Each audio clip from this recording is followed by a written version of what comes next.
The very last thing we're going to talk about, and perhaps you think this should really have been the very first thing, but nonetheless I've chosen to leave it to the very last thing, is the Big Bang. And there's a reason for this, because surprising as it may be, we've talked about a cosmological model which is phenomenally successful. There really is a big surprise that the universe can be explained so straightforwardly. But it has this thing at the beginning that we call the Big Bang. And I haven't told you why that happened. I haven't told you, was it inevitable? I haven't told you the physics that drove it, what created the universe in the first place. And that's actually because we don't know. The Big Bang remains a mystery to us. And the reason is because actually we can't write down physics as it should apply in that very early universe. And in particular, I've got this diagram here where I talk about, grand unified theories and theories of everything. In order to actually explain the physics that's going on, we need to put gravity, EM, weak and strong, all inside one theory. So there is something we call the Planck scale.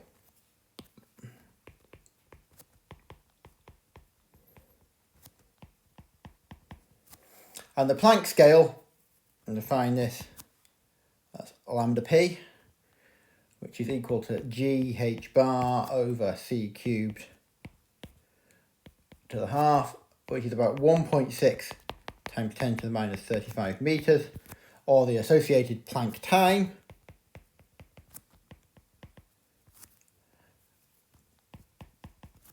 Tp equals gh bar over c to the 5 to the half, which is about 5.4 times 10 to the minus 44 seconds. And here, if we want to go beyond this point, and admittedly it's very early, right, but it's not t equals 0, we have a problem. Because if I have particles,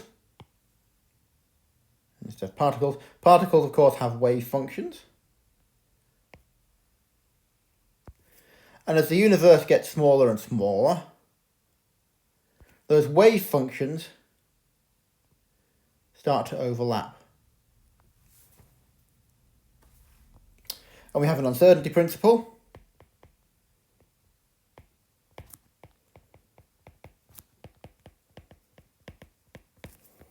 Which says delta p delta x is greater than h bar over 2. And so when I get down to these sorts of scales, my particle position uncertainties get very large, or my momentum uncertainties get very large, one or the other. Especially if my universe gets very small, my delta p is very large. My wave functions overlap. Unless I have a quantum theory which gives me the gravity or everything explaining it, I cannot write down what is going to happen. So it is very difficult to come up with what's going to happen in the universe before the Planck scale.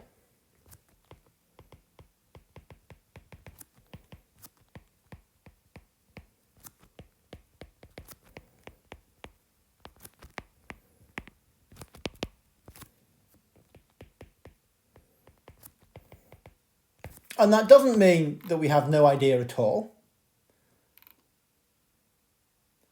It actually means that there are other things that we have to think about.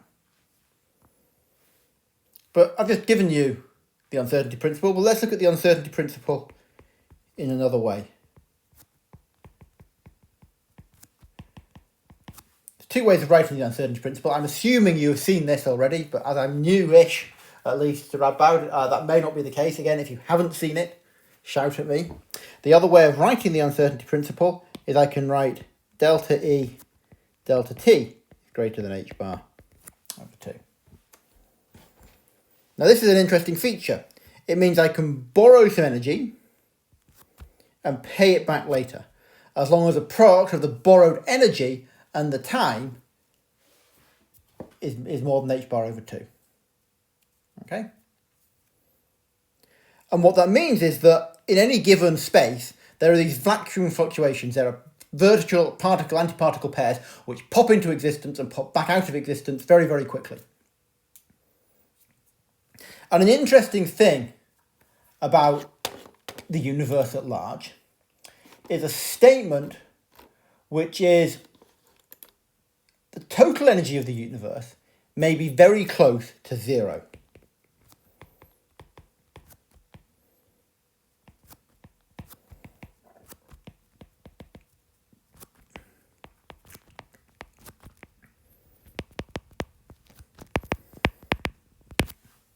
And that is because you've got E equals mc squared, and you've got gravitational potential energy, which is minus gmm over r.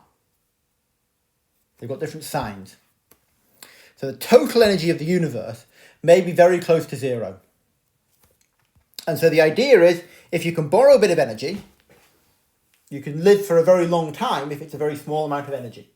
Now, I don't think anyone here is suggesting necessarily that you can borrow, energy for 14 billion years.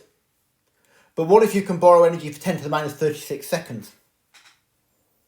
So you have inflation, for example. If you have inflation and your particles then therefore can't recombine, then suddenly the universe exists and it can't be a virtual particle-antiparticle pair that pops into existence and out of existence. So if you can make the universe live long enough to get to inflation or to get to some other symmetry breaking point, then this provides you with a solution for what the Big Bang is. And other ideas that are more exotic come from string theory, or M theory as it's often called now. So the idea of string theory is that every particle is a string, a one-dimensional string in different configurations. And the idea of M theory is that every particle is a n-dimensional or membrane. It's not really a membrane. People can't agree what M stands for, but every particle is a shape, I shall say, which varies. And string and M theories are attempts to write theories of everything, and they give you a whole load of extra flexibility. And that's important because the reason they give this is because they only work, for reasons I'm not going to go into, in 10 or 11 dimensions. And here I really do mean dimensions as in x, y, z, t, plus another 6 or 7, some of which may be spatial, some of which may be time. Right? Very complicated to try and do. And it gives you a lot of freedom, of course, in how you write the Friedmann equations, because you can set things to be different in those unseen dimensions.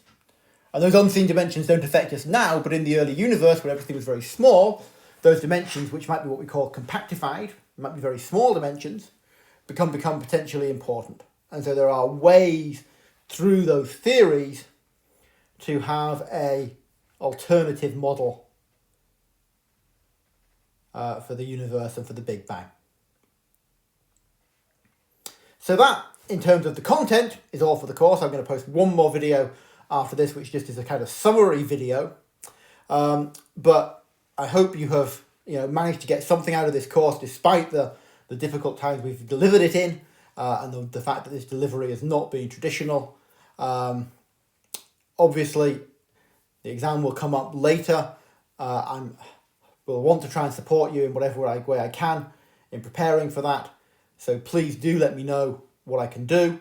Also, please do fill in the course feedback forms. I think that is even more important now than it is normally, because there's no sort of informal chats happening at the end of lectures. So please do let me know both what worked well. We don't want to take something that worked well and throw it away, but also the things that work less well. It's far from clear that we can teach this normally next year, so please do let me know. Thank you very much.